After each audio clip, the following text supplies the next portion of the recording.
नमस्कार दोस्तों, आइए जानते हैं दिल्ली की 100% सही 25 बड़ी खबरों को फटाफट अंदाज में। लेकिन उससे पहले वीडियो को एक छोटा सा लाइक जरूर करें। दिल्ली के ब्रह्मपुरी में मस्जिद विस्तार पर एमसीडी की कार्रवाई, निर्माण वाली जगह की गई सील। पूर्वी दिल्ली के ब्रह्मपुरी में मस्जिद विस्तार के निर्माण स्थल को नगर निगम ने सील कर दिया है। स्थानीय लोगों के विरोध के बाद यह कार्रवाई हुई। हिंदू परिवारों ने आरोप लगाया था कि मस्जिद का विस्तार उन्हें पलायन के लिए मजबूर करने के लिए किया जा रहा है, क्योंकि निर्माण स्थल के नजदीक एक शिव मंदिर स्थित है।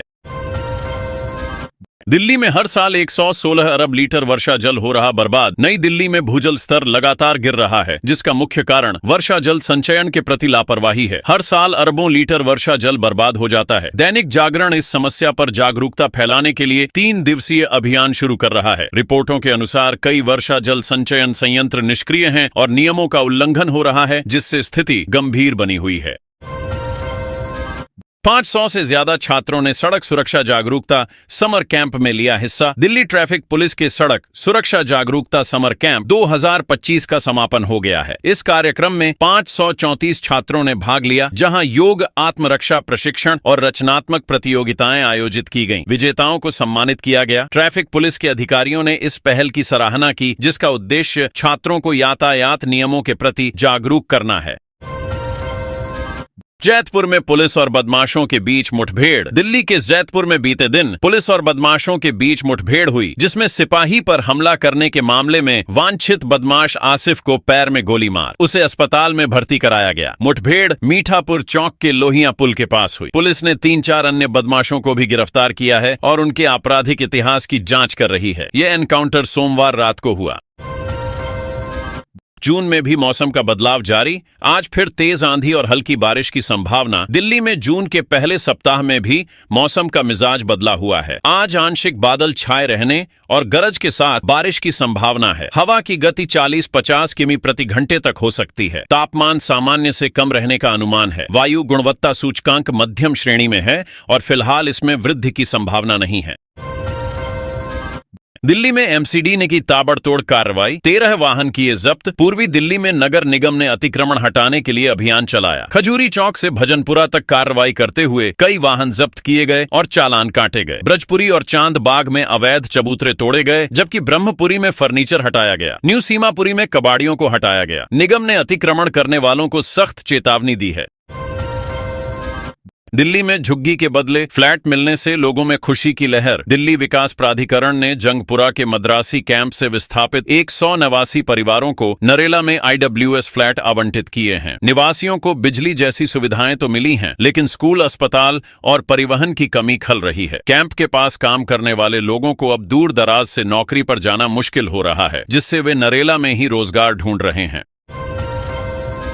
कोविड-19 को लेकर राहत की खबर। 2 दिन से कम हो रहे कोरोना के मामले। दिल्ली में कोरोना के नए मामलों में कमी आई है और ठीक होने वाले मरीजों की संख्या बढ़ी है। पिछले 24 घंटों में 47 नए मामले सामने आए, लेकिन एक 22 वर्षीय युवती की मृत्यु हो गई। वर्तमान में 483 सक्रिय मरीज हैं। RML अस्पताल में कोरोना का कोई भी मरीज भर्ती नहीं है।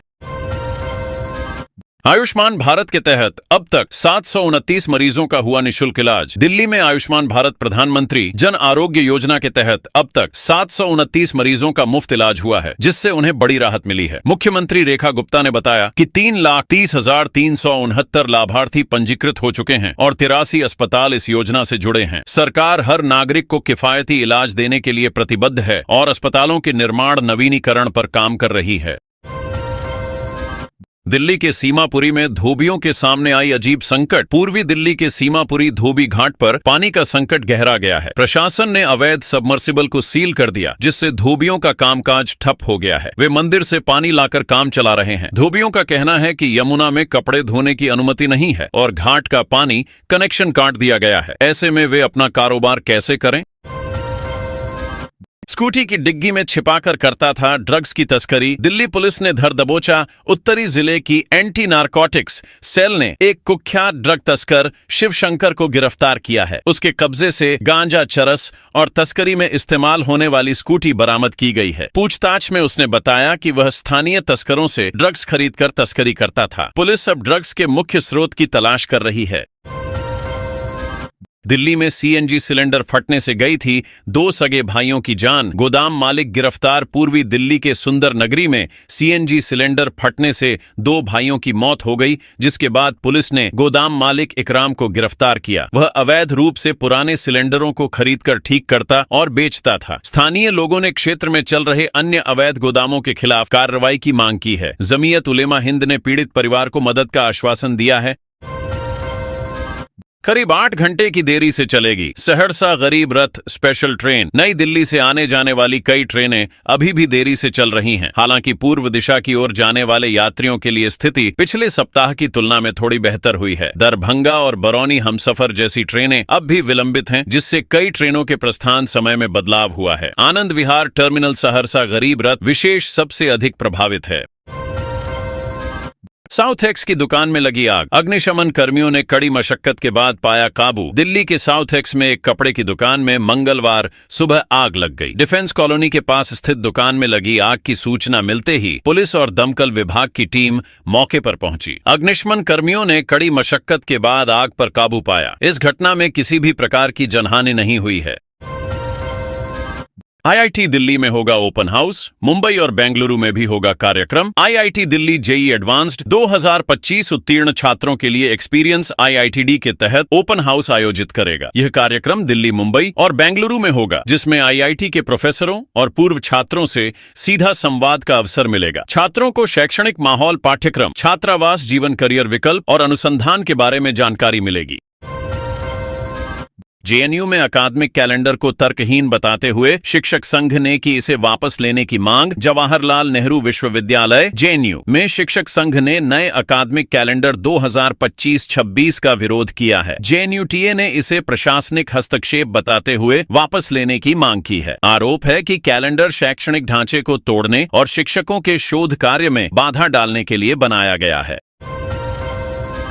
घर से 10 किलोमीटर दूर अवैध निर्माण से जुड़ी याचिका हुई खारिज। दिल्ली हाई कोर्ट ने एक याचिकाकर्ता पर 50,000 का जुर्माना लगाया, जिसने अपने घर से 10 किलोमीटर दूर अवैध निर्माण की शिकायत की थी। अदालत ने कहा कि दूर की गतिविधि से याचिकाकर्ता का कानूनी अधिकार प्रभावित नहीं होता। कोर्ट ने याचिका को गलत इरादे से प्रेरित बताया और याचिकाकर्ता को जुर्माना भरने का आदेश दिया, क्योंकि उसका संपत्ति से कोई सीधा संबंध नहीं था। सर्वोच्च छात्रों को एचसी ने दी बड़ी राहत। दिल्ली हाई कोर्ट ने जेईई मेंस 2025 काउंसलिंग से वंचित एनआईयूएस के छात्रों को राहत दी है। अदालत ने कहा कि 12वीं का परिणाम समय पर न आने से छात्रों को काउंसलिंग से बाहर करना उचित नहीं है। एनआईयूएस को 17 जून तक परिणाम घोषित करने का निर्देश दिया गया है, ताकि छात्र जेईई काउंसलिंग में भाग ले सकें। अगली सुनवाई 7 जुलाई को होगी।